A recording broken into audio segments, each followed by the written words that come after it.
Anh bò, con muốn ăn gì nè? Ơi ê ôi tôi là trong tôi gái nè. Anh bò, bây giờ con nhật thế, nên là chỉ thả bé nè. Nên là muốn thả cho, rồi con muốn thả đâu sẽ nè.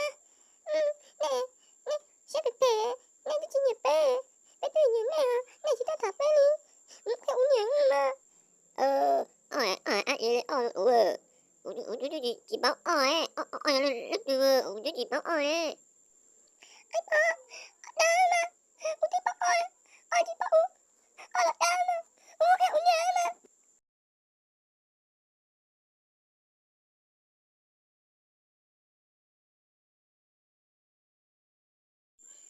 tôi nó đây tôi nhờ là Tôi chờ mà tôi luôn à. Tôi luôn, đi lúc rồi này, đi chập lời đi à. Tôi đi, lúc rồi mà, mất chơi chập lời đi tôi luôn à. Đến bây giờ này, bấm bắn thai, cái chắc lúc sao thì bắn thai à. tôi nó bé nó giò rồi tôi chỉ mà bắp thảo bé nó đen giò rồi bắp bánh đồ chứ chỉ mà bắp bắp rồi tôi nó giờ sẽ sáng con lại chạy của bạch cho cỡ một từ tốt thì bé nó chạy thì nhỏ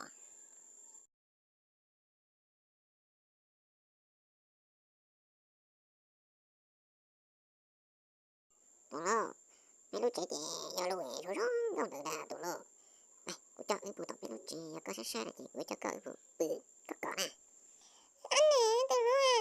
Nên là nhớ bị tao xé xưa à. Nên nó chỉ chẳng hay thế này à. hay là ba tôi nó Tao làm gì bị, nó bị tao xé xưa à. Cố nhiên mua gì mua cho lấy này cho nó